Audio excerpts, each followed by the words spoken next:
चलिए स्टार्ट करते हैं। तो मैं आपको क्या बता रहा था, इसमें कुछ बातें गौर करने की हैं।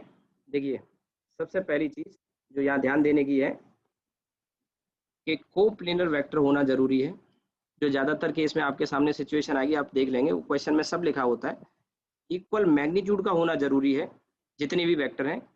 अरेंज को इनिशियली का मतलब क्या है कि या तो सबकी टेल मिली हो, जैसे इस वाले में अगर आप गौर करें तो ओ पर सबकी टेल है, ओ पर सबकी टेल है, आप गौर करिए, को इनिशियली या को टर्मिनली या सबके हेड मिले होने चाहिए।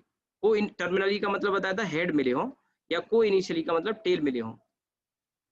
ठीक है, तो को प्लेनर है, इक्वल मैग्नीट्यूड के हैं, को इनिशियली या को टर्मिनली हो, और इस तरह से कि उनमें कोई भी दो नियर बाई वेक्टर हैं, कोई भी दो, उनके बीच में एंगल 360 डिग्री बाई एन या 2 पाई बाई एन हो। आप समझो मेरी बात को।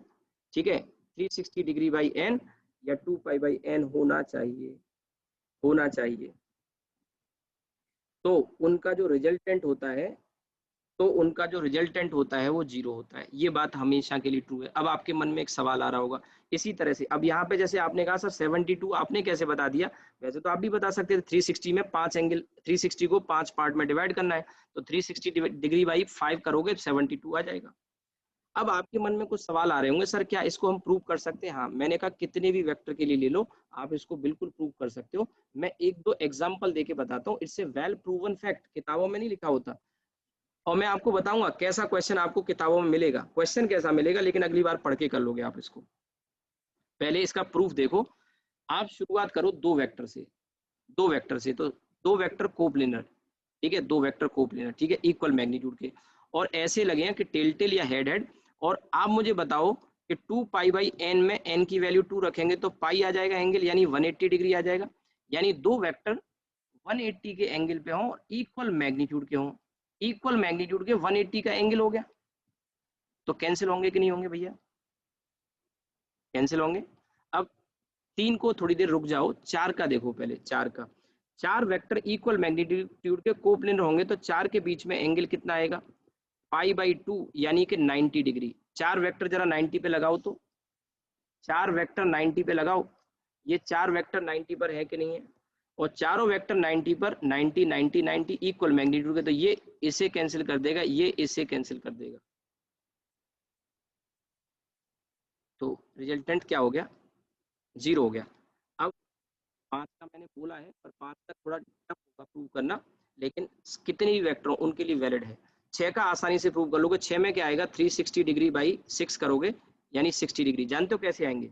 एक वेक्टर ये है, एक वेक्टर ये है, एक वेक्टर ये है, और इसमें ये छह वेक्टर बना लो ऐसे। कोई भी दो के बीच में 60 डिग्री का एंगल होगा, ये 60 होगा, ये 60 होगा, तो आप समझ सकते हैं ये वेक्टर, ये 180 का एंगल हो गया, तो ये इसे कैंसिल कर देगा, ये इसे कैंसिल कर देगा, ये इसे कर देगा। इस तरह से छह का भी जीरो हो गया। देखो, दो का समझ में आया, चार का समझ में आया, छह का समझ में आया। आपके मन में आ रहा होगा कि सर तीन का क्यों छोड़ दिया, एक में तो होने से रहा, एक क्या कैंसिल करेगा, अकेले का थोड़ी कैंसिल होगा, कम से कम दो तो हो। तीन का मैं बता दूंगा। पांच का थोड़ा मुश्किल होगा क्योंकि 72 का एंगल की वैल्यू आपको नहीं पता है, लेकिन तीन का आसानी से प्रूव हो जाएगा। फिर और का भी प्रूव हो जाएगा। तीन का देखो मैं समझाता हूँ साइड में। तीन वेक्टर अगर होंगे तो एंगल कितना आएगा? 360 डिग्री बाई 3, यानी 120 डिग्री। 120 लगाओ जरा, तीन वेक्टर 120 पे। ये तीन वेक्टर है, मान लो ए और ए के एंगल कितना है? 120। अभी 2 दिन पहले मैंने आपको एक बात बताई थी, किसी भी बच्चे को समझ में ना आए हैंड रेज कर देना। आपकी आवाज आती है तो मुझे म्यूट करना पड़ता है, नहीं तो मैं चाहता हूँ कि इंटरेक्टिव क्लास हो। खैर, 120 120 120 है, तो आप मुझे बताओ, पीछे एक पॉइंट बताया था, पांच बातें बताई थी मैंने आपको कि दो वेक्टर इक्वल मैग्नीट्यूड के एंगल 120 अगर होता है तो उनका रिजल्टेंट क्या आता है? सेम आता है। याद करो, बताया था। दो वेक्टर इक्वल मैग 2 दिन पहले ही बताया है, दो वेक्टर इक्वल मैग्नीट्यूड के एंगल 120 होता है तो रिजल्टेंट ए ही आएगा, ए और ए का, और बीचों बीच में आएगा क्योंकि बराबर है। अब इन दोनों का तो काम खत्म हो गया क्योंकि इनका रिजल्टेंट आ गया ए। ये वाला जो ए है, ये वाला जो मैं यहाँ हाईलाइट कर रहा हूँ, ये वाला ए नीचे वाले ए के अपोजिट होगा कि नहीं होगा? कैसे? बीचों बीच में आया तो ये एंगल 60 हो गया, और ये 120 है तो टोटल मिला के 180 अपोजिट में ही तो आया। तो ये वाला ए जो है, ये मैं जो हाईलाइट कर रहा हूँ, ये नीचे वाले ए को कैंसिल कर देगा कि नहीं कर देगा? देखो, दो ए और ए के बीच में 120, रिजल्टेंट क्या बताया था? सेम आता है, सेम आएगा, बीचों बीच में आएगा, क्योंकि बराबर हैं, दो वेक्टर बराबर होते हैं तो रिजल्टेंट बीच में आता है, और बीच में यानी 120 का आधा 60 इधर से और 120 ये 180, तो ये वाला ए जो रिजल्टेंट आया था वो नीचे वाले तीसरे वाले को कैंसिल कर देगा, रिजल्टेंट क्या आ जाएगा, 0। मेरे ख्याल से इतना काफी है समझने के लिए, और इसको एक फैक्ट की तरह याद रख सकते हैं। ठीक है, लिखने की जरूरत नहीं, आपको लिखना चाहिए ये वाला, it's a well proven fact. और किसी भी सिचुएशन में, अब आपके मन में आ रहा होगा कि सर क्वेश्चन कैसा आता है इसमें, और क्यों मैंने बताया, क्योंकि ये क्वेश्चन आएगा ना तो वो कैसे आएगा समझो। हाँ अनुज बताओ, कुछ कह रहे हो तुम, अनुज। सर ये 3 वेक्टर वाला 3 वेक्टर वाला समझ में नहीं आया सर। अच्छा चलो देखो, अभी 2 दिन पहले मैंने एक बात बताई थी कि दो वेक्टर इक्वल मैग्नीट्यूड के हों तो उनका रिजल्टेंट 2a होता है अगर एंगल 0 होता है, याद आ रहा है, 5 बातें बताई थी।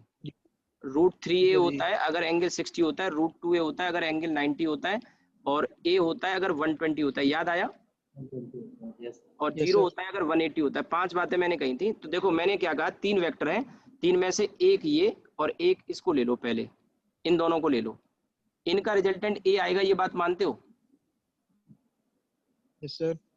अगर a आएगा तो बराबर है तो बीचों बीच में आएगा रिजल्टेंट, पैरेललोग्राम भी बनाओगे तो भाई पैरेललोग्राम के बीचों बीच में आएगा, यहाँ पर ये रिजल्टेंट आ जाएगा। आप ऐसे पैरेललोग्राम बना लो, पैरेललोग्राम टाइप का ऐसे, और बीचों बीच में आएगा तो ये एंगल इधर से 60 हो गया, और ये 120 पहले से है, ये वाला आप देख रहे होंगे, ये वाला पहले से यस सर। 120 है।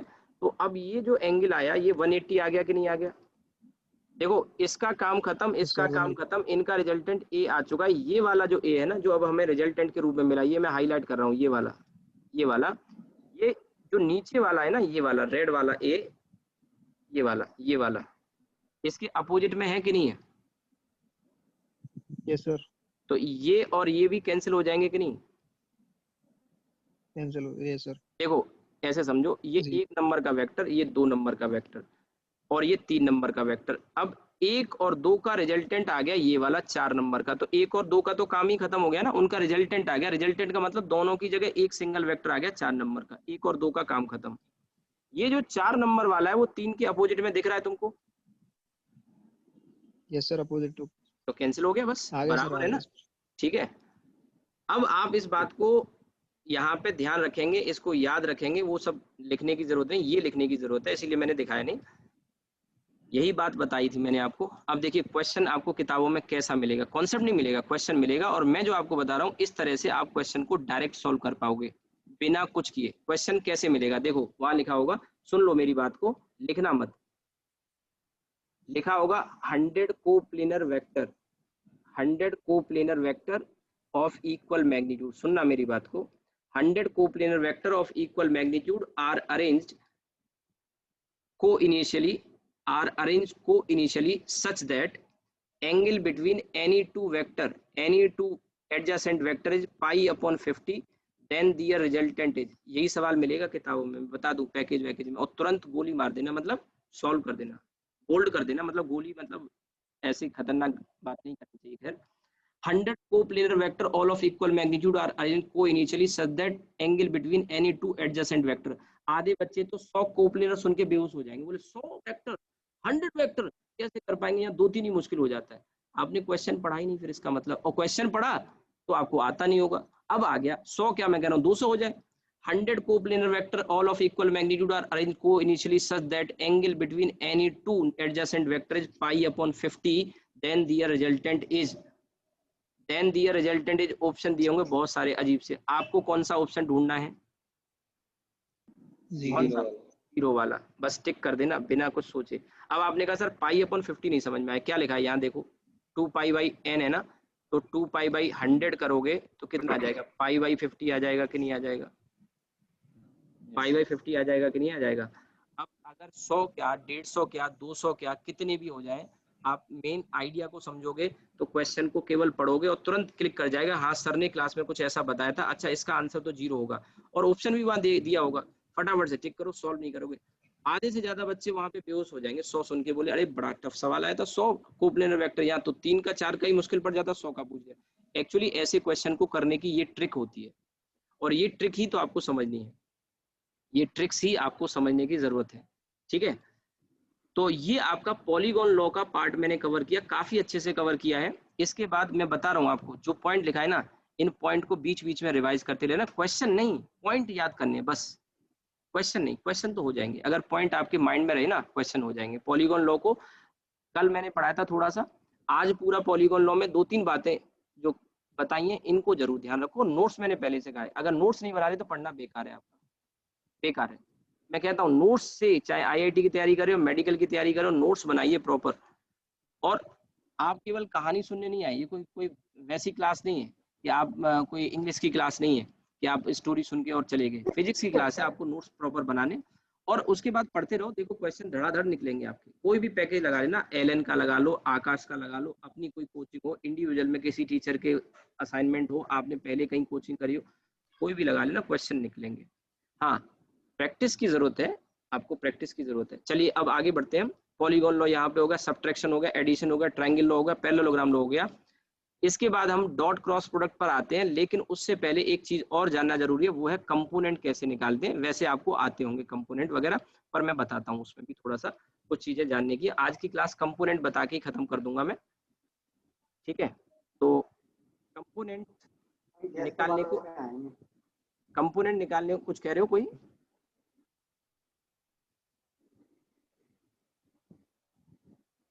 देखो हेडिंग है आपका resolution of a vector. Resolution of a vector का मतलब है to find the component, to find the component. Resolution का मतलब to find the components of a vector. और रेजोल्यूशन पता है एडिशन का रिवर्स प्रोसेस होता है। Resolution is the reverse process, is the reverse process, is the reverse process. अच्छा कल संडे है, कल तो छुट्टी रखेंगे, संडे ऑफ रहता है, टेस्ट होता है। तो अभी आपका तो नहीं है, आपने अभी ज्वाइन किया है। आगे हम टेस्ट वगैरह जब लेंगे तो मैं आपको वेल बिफोर, कम से कम 10 दिन पहले अनाउंस कर दूंगा, जिससे रिवीजन का आपको टाइम मिल जाएगा, ठीक है। To find the component of a vector, और resolution is the reverse process of addition of vectors. हमने पीछे देखा कि पॉलीगॉन लॉ में हमने देखा कि हम कितने भी वेक्टर को ऐड कर सकते हैं। और क्या करते थे, जैसे आर वेक्टर है तो हम लिखते थे A vector plus B vector plus C vector plus D vector, मान लो 4 है। तो ये जो 4 है, इन 4 से मिलके आर वेक्टर बनता है। पॉलीगॉन लॉ में हमने ये सीखा। तो ये जो 4 हैं, ये क्या है पता है, इनको हम बोल देंगे कंपोनेंट्स, क्योंकि इनसे मिलके ही तो आर बना है, कंपोनेंट ऑफ आर वेक्टर। इन 4 से मिलके आर बना है। So these are what, component. अब ये कितने भी हो सकते हैं, 10 भी हो सकते हैं, 10 को ऐड करके सिंगल निकाल सकते हैं। तो एक वेक्टर हमें मिलता है जब हम 10, 20, 50, 100 कितनी वेक्टर ऐड करें, सिंगल वेक्टर में कन्वर्ट कर सकते हैं। तो अगर मैं आपसे पूछूं कि एक वेक्टर के कितने कंपोनेंट पॉसिबल है, बोलो। इनफाइनाइट। क्यों? क्योंकि आप इनफाइनाइट या एन वेक्टर को ऐड करके सिंगल में कन्वर्ट कर सकते हो। मैं आपसे कह रहा हूं ये रिवर्स प्रोसेस है। तो अगर आप चाहो तो एक वेक्टर को इनफाइनाइट में तोड़ सकते हो, एक वेक्टर को इनफाइनाइट में तोड़ सकते हो। लेकिन हमें इनफाइनाइट पूछे क्वेश्चन तो आपको इनफाइनाइट आंसर करना है, बट हमारा जो डिस्कशन लिमिटेड है वो, हमारा जो डिस्कशन लिमिटेड है वो 3 वेक्टर या 2 वेक्टर तक लिमिटेड है। जैसे अगर आपसे पूछे कि एक वेक्टर के परपेंडिकुलर कितने कंपोनेंट हो सकते हैं, तो आपका जवाब होना चाहिए 3। कैसे? ये भी आपको कई बार क्वेश्चन मिल जाएंगे, छोटी छोटी बातें ऐसे ही बता देता हूँ, लिखाने की जरूरत नहीं, आप जानते होंगे इनको। एक वेक्टर के 3 कंपोनेंट हो सकते हैं परपेंडिकुलर। कैसे? जैसे वेक्टर को आप लिखते हो एक्स आई cap plus y j cap plus Z के कैप। अगर ऐसा आप लिखते हो, जैसे यानी आर वेक्टर मान लो 3i plus 2j plus 6k cap है, तो ये एक्स वाई जेड एक्सेस के अलोंग 3 कंपोनेंट है। तो ये तीनों आपस में परपेंडिकुलर होते हैं, तो इसको आप कहोगे एक्स कंपोनेंट, इसको कहोगे वाई कंपोनेंट और इसको कहोगे जेड कंपोनेंट। अगर आपसे कोई पूछे एक वेक्टर के कितने परपेंडिकुलर कंपोनेंट हो सकते हैं, तो आप कहेंगे 2, सॉरी 3, 2 नहीं 3। एक्स वाई जेड हो गए ना परपेंडिकुलर वाले। लेकिन हमको जो जरूरत पड़ती है वो जरूरत पड़ती है 2 कंपोनेंट की, दोनों के दोनों परपेंडिकुलर और एक ही प्लेन में होते हैं। वो ध्यान रखना, ये 3 एक प्लेन में नहीं होंगे, क्योंकि देखो एक ये हो गया, एक ये हो गया, ये आपस में परपेंडिकुलर है, एक एक्स एक्सिस है, एक वाई एक्सिस है, जेड एक्सिस है। यूजुअली हमको फिजिक्स में जो जरूरत पड़ेगी वो दो कंपोनेंट को प्लेनर होने चाहिए और एक खास डायरेक्शन में होने चाहिए, और उसको कैसे निकाला जाता है वो समझो। तो जैसे मान लो ये आपका x है, ये y है, और एक ये वेक्टर है आपका, मान लो इसका नाम है r वेक्टर।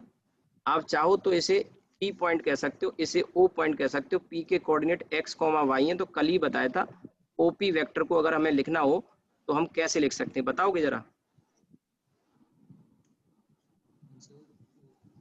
कल ही तो बताया यार, पोजीशन वेक्टर बताया था कल, हेड माइनस टेल करके, बोला तो करो।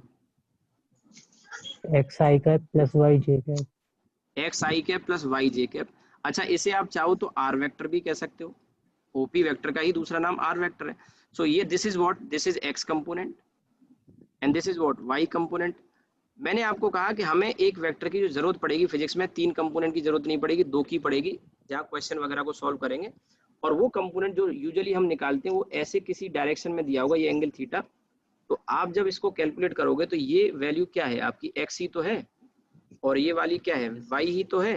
बोलिए, अगर मैं आपसे पूछूं कि x की वैल्यू बताओ तो क्या आप इसे बता सकते हैं कि x की वैल्यू r cos थीटा होगी? कैसे भैया? cos थीटा आप निकालोगे तो बेस यानी x अपॉन r होगा, तो यहाँ से x की वैल्यू आ जाएगी r cos theta. Trigonometry simple लगाओ। तो आप देखिए यहाँ पे ये ट्राइंगल है ना, राइट एंगल ट्राइंगल, तो r, तो ये OP की वैल्यू r हो गई, तो बेस अपॉन हाइपोटेन्यूज। इसी तरह से अगर आप साइन थीटा निकालोगे यहाँ पर, तो sine theta will be how much, perpendicular y upon r। तो y की वैल्यू की जब जरूरत पड़ेगी तो that will be r sine theta. तो ये जो OP आपने लिखा है ना, समझते चलो, जो कि r वेक्टर है, इसको x i cap plus y j cap न लिख के हम इसको r cos theta i cap plus r sine theta j cap लिखें तो भी चलेगा। और इनफैक्ट हमें x आई वाई जे लिखना नहीं होता, हमको फिजिक्स में इन्हीं की जरूरत पड़ती है, r cos थीटा और r sin थीटा की। इसको हम कह रहे हैं फिलहाल x कंपोनेंट और ये y कंपोनेंट। मैं एक सलाह दूंगा कि आप ऐसा कभी याद मत करना कि r cos theta x component ही होगा, जरूरी नहीं है। बता दूंगा कैसे निकालेंगे, पहले ये समझो कि एक x कंपोनेंट जिसकी वैल्यू यहाँ r cos थीटा आई और दूसरे की r sin थीटा आई। आपको फिजिक्स में जो जरूरत पड़ेगी कंपोनेंट, उसमें दो वैल्यू जरूर आएंगी, एक में cos थीटा आएगा और एक में sin थीटा आएगा। बहुत जरूरत पड़ेगी, न्यूटन्स लॉज ऑफ मोशन वगैरह हम आगे पढ़ेंगे, वहां बहुत जरूरत पड़ेगी। तो r cos theta, r sin theta, x component, y component आपको इस तरह से लिखने पड़ेंगे। पहली बात तो ये समझो, ठीक है। अब इसको निकालते कैसे हैं, अब इसको सिंपल बनाना है। ये सब तो कहानी 11th के बच्चों को मैं बताता हूँ, पर आपको थोड़ा आइडिया दे दिया। सिंपल सी बात ऐसे समझो कि जब भी आप कंपोनेंट निकालोगे तो एक कंपोनेंट यहाँ, दोनों परपेंडिकुलर हैं, एक ये रहा और एक ये रहा। ये वाला जो कंपोनेंट है जिधर थीटा होता है, ऐसे समझो, एक्स और वाई में मत याद करो कि एक्स वाला कॉस ही आएगा, जरूरी नहीं है। मैं जो बता रहा हूँ अब काम की बात बता रहा हूँ, जो थीटा के साइड में होगा, थीटा के साइड में वो हमेशा कॉस होगा, और थीटा के सामने वाला हमेशा साइन होगा। ध्यान रखना, हमेशा साइन होगा। ऐसे याद रख सकते हो कि थीटा के पास वाला कास होता है, कॉस है वैसे तो, पर ऐसे याद रखो कि थीटा के पास वाला कास होता है और थीटा के सामने वाला साइन होता है। और एक चीज समझो, ये अगर हम ऐसे पैरेललोग्राम बना लें तो जो y आया है, ये y यही तो है, बोलिए। Yes sir. और अगर ये आपका r साइन थीटा है तो ये भी तो आपका r साइन थीटा होगा, आमने सामने की साइड बराबर है। इनफैक्ट मैं आपसे कहूं तो आपको ऐसे दो कंपोनेंट की जरूरत पड़ती है, और दो कंपोनेंट आगे से कभी भी लोगे तो एक कंपोनेंट ऐसे लेना थीटा के साइड में, ये वाला, और दूसरा कंपोनेंट ये नहीं लेना, ये वाला न लेके ये वाला लेना है। ये वाला नहीं, ये वाला नहीं लेना है, होता है पर आपको नहीं लेना ये वाला, आपको लेना है ये वाला कंपोनेंट। प्रॉब्लम जब आएंगी तो वहां कंपोनेंट जब करोगे तो ऐसे ये आ जाएगी। और दो कंपोनेंट ऐसे लेने होते हैं कि वो परपेंडिकुलर हो और मेन वेक्टर r है यहाँ पे वो बीच में आए उनके। अगर आप ये वाला ले लेते जिसको मैं मना कर रहा हूँ तो ये r वेक्टर बीच में नहीं आता, फिर ट्रायंगल बनता। तो आपको दो कंपोनेंट हमेशा ऐसे लेने हैं कि परपेंडिकुलर आए और मेन वेक्टर जो r है यहाँ पे वो बीच में आ जाए। और इसमें फिर कैसे करेंगे, जिस साइड में थीटा होगा उसको कॉस नाम देना है और दूसरे वाले को क्या नाम देना है, साइन नाम देना है। अगर इतनी बात समझ में आ गई तो ये कंपोनेंट का खेल खत्म। अब देखो मैं आपसे एक छोटी सी बात पूछता हूँ। मान लो एक वेक्टर ये हमने खींचा और इस वेक्टर का नाम है P और एंगल अल्फा इधर से दिया है, तो आपको जो कंपोनेंट निकालने तो सबसे पहले तो एक कंपोनेंट ये निकालोगे और दूसरा कंपोनेंट ये निकालोगे। तो आप मुझे बताओ इस वाले कंपोनेंट का इस वाले का नाम क्या होगा जो मैंने हाईलाइट किया है। cos alpha. P आएगा और जिधर अल्फा है उधर वाला कॉस आएगा। तो फिर जाहिर सी बात है दूसरा वाला ये परपेंडिकुलर वाला ये वाला फिर कितना आएगा, P sin अल्फा। बस यही बात समझनी है आपको। अच्छा अगर ये समझ में आ गया तो मैं ऐसी रैंडम देता हूँ। मान लो ये कोई वेक्टर है, इस वेक्टर का नाम है Q वेक्टर और एंगल हमको यहाँ से दिया है, मान लो ये बीटा एंगल दिया है सपोज। अगर ये बीटा है तो इधर जो कंपोनेंट आएगा और इधर जो आएगा, क्यों हमने ये कंपोनेंट ऐसे लिए, क्योंकि मैंने कहा था परपेंडिकुलर होने चाहिए और मेन वेक्टर बीच में आ जाए। तो इस वाले का नाम बताओ फिर मुझे, Q cos beta, Q cos beta, और ये वाला फिर Q sin बीटा। बस यही बात समझ लो। अब आपने कहा सर फिजिक्स में कहाँ यूज है, फिजिक्स में इसका जबरदस्त यूज है, इसके बिना तो फिजिक्स पढ़ ही नहीं सकते। जैसे एक धागा है, धागे से ये रस्सी बंधी है, इसके साथ एक बॉल बंधी है, धागे में टेंशन T है और यहाँ से ये एंगल थीटा है। अब ये एंगल अगर थीटा है तो आपको टेंशन के कंपोनेंट करने की जरूरत पड़ जाएगी। तो एक कंपोनेंट ये बना लो और एक ये बना लो। तो ये वाला एक नंबर वाला कंपोनेंट कितना होगा, कोई बता सकता है मुझे? ये वाला होगा, एक second, E sin sine theta. वाला, साइन देखो यार, थीटा। देखो सिंपल सी बात समझो, इतना टाइम नहीं लगाओ इसमें। एक लाइन ये है और दूसरी लाइन ये है, क्या आपको पैरेलल नजर आ रही है ये? Yes sir. और अगर पैरेलल नजर आ रही है तो ये थीटा है, तो यार Yes, ये sir. थीटा होगा कि नहीं होगा? तो ये इधर वाला जो कंपोनेंट आएगा थीटा के पास Yes, वाला sir. कास होता है कि नहीं, बताया था ना। और यस दूसरा वाला फिर ये वाला जो है लिखा हुआ है, ये कितना हो जाएगा, cos theta. T cos theta हो जाएगा। कहानी T cos खत्म हो थीटा। गई, कहानी खत्म हो गई। एक छोटा सा एग्जांपल और दूंगा, क्लास खत्म करूंगा इसके बाद। जैसे आप देखोगे ये इंक्लाइन प्लेन है, इंक्लाइन प्लेन पे ये एंगल थीटा है और यहाँ एक ब्लॉक रखा हुआ है। मान लो ब्लॉक का वेट W है, तो वेट W ऐसे नीचे की तरफ होता है। वेट क्या होता है? It is the force exerted by Earth. और आपको मान लो जरूरत पड़ गई यहाँ पर, ये जो वेट मैंने W लिखा है इसकी जरूरत पड़ेगी, तो वेट नीचे की तरफ तो आएगा ही आएगा W। अब ये मान लो सपोज करो इंक्लाइन प्लेन स्मूथ होता है, तो छोड़ेंगे तो ये फिसलना शुरू कर देगा कि नहीं कर देगा, बताइए। Yes sir. तो फिसलने के लिए कोई तो फोर्स होगा, तो एक फोर्स इधर आएगा और एक दूसरा फोर्स इधर आएगा। FBD वगैरह बनाना सीखा होगा, मैं आगे सिखाऊंगा, पर वहां ये कंपोनेंट की जरूरत पड़ेगी, इसीलिए तो पढ़ रहे हैं। अब ये एक कंपोनेंट तो होता है इंक्लाइन प्लेन के पैरेलल और दूसरा आता है परपेंडिकुलर। इसी को क्या करो, थोड़ा सा आगे अगर बढ़ा लोगे तो ये एंगल आपका 90 हो जाएगा, ये आपका थीटा है। तो ये एंगल कितना बचा फिर, 90 माइनस थीटा, और 90 माइनस थीटा बचा, तो ये फिर कितना बचा, ये वाला जो मैंने अभी शेड किया है, थीटा। ये थीटा हो गया। थीटा। अगर थीटा हो गया तो क्या बता सकते हो कि ये थीटा। एक नंबर वाला कंपोनेंट कौन सा होगा? cos W cos theta. W W cos cos theta, theta. बिल्कुल सही जवाब। और ये वाला कितना हो जाएगा फिर इंक्लाइन प्लेन के पैरेलल वाला? W sin W sin theta. Theta. आपने ये कभी mg sin थीटा भी लिखा होगा, कोई mg ही तो Yes. W है।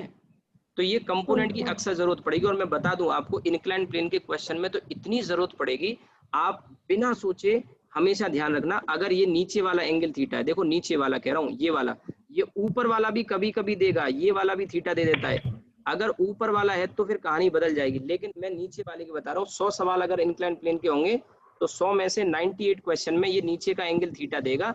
तो बिना कुछ सोचे इंक्लाइन प्लेन के पैरेलल वाला कंपोनेंट बेझिझक W sin थीटा लिख देना, mg sin थीटा लिख देना डायरेक्ट। और जो परपेंडिकुलर आता है जिससे हमें नॉर्मल रिएक्शन की वैल्यू मिलेगी, आप सब टारगेट बैच के बच्चे हैं और आपने इतना पढ़ा होगा 11th क्लास में कि ये वाला जो कंपोनेंट आता है mg cos थीटा आता है, जो नॉर्मल रिएक्शन की वैल्यू आती है W cos थीटा, और ये वाला W sin थीटा हमेशा आएगा। बस कंडीशन ये है कि ये नीचे का एंगल थीटा दिया होना चाहिए। अगर समझो, एक मिनट और, अगर ऊपर का ये वाला एंगल अगर सपोज करो थीटा दे देता, अगर ऊपर का एंगल अगर थीटा दे देता, ठीक है, तो फिर नाम बदल जाएंगे। जो साइन वाला है उसमें W cos थीटा आ जाएगा और जो कॉस वाला है उसमें W sin थीटा आ जाएगा। बात समझ में आई? Yes sir. चलिए आज यही रुकते हैं, Yes, कल sir. संडे छुट्टी रहेगी। मंडे को, अच्छा वो DPP लगा लेना, मंडे को हम डॉट प्रोडक्ट क्रॉस प्रोडक्ट पढ़ेंगे अब। और किसी बच्चे को कोई दिक्कत हो, कल संडे है, आप फोन कर लें, कुछ भी पूछना हो अलग से, किसी का कुछ रह रहा हो, कोई डाउट आ रहे हैं, आप फोन कर लेना, मैं फ्री रहता हूँ, ठीक है। चलिए रुकते हैं आज यहीं पे।